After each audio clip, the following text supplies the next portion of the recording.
Hi friends అందరికీ ఇది వచ్చేసి ఈవినింగ్ మినీ వ్లాగ్ అనమాట. ఈవినింగ్ టైంలో బాగా ఆకలి అవుతుంది. ఇంకా ఇంట్లో తినడానికి ఏమైనా ఉన్నాయంటే లేవు. సో ఫ్రిడ్జ్లోకి వెళ్ళి ఏమైనా ఉన్నాయనేసి అని చూస్తే ఈ దోశ పిండి ఉందన్నమాట. అది తీసుకొచ్చి ఇంకా అందులో కొంచెం జీలకర్ర, కొత్తిమీర అండ్ ఉల్లిపాయలు చిన్న చిన్న ముక్కలు కట్ చేసి అందులో యాడ్ చేసి పునుగులు అయితే వేసి ఇచ్చాను అనమాట. ఈ పునుగులు పిల్లలకి వేసి ఇచ్చాను. అదే పిండిలో కొంచెం వాటర్ పోసి నేనైతే దోశలాగా పోసుకున్నాను అనమాట. ఇలా పునుగులు చాలా క్రిస్పీగా వస్తాయి, టేస్ట్ కూడా చాలా బాగుంటాయి. మీరు ఎప్పుడైనా ట్రై చేశారా? ట్రై చేసి ఉంటే కామెంట్ చేయండి, ట్రై చేయకపోతే ట్రై చేయండి. సేమ్ అదే పిండితో దోశలు వేసుకున్నాను అనమాట. మనకు ఒక దోశ సరిపోదు కాబట్టి 2 దోశలు, ఒకటి ప్లెయిన్ ఇంకొకటి వచ్చేసి ఎగ్ దోశ అయితే వేసుకున్నాను అనమాట. టేస్ట్ కూడా చాలా బాగుంది, మీరు కూడా ట్రై చేయండి.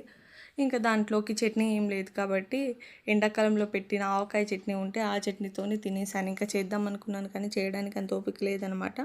సో వీడియో నచ్చితే చిన్న లైక్ ఇచ్చి సబ్స్క్రైబ్ చేసుకోండి. అలాగే డైలీ వీడియోస్ అప్లోడ్ చేస్తూ ఉన్నాను, చూస్తూ ఉండండి. కుదిరితే మన యూట్యూబ్ ఛానల్ కూడా చెక్ చేయండి. బాయ్.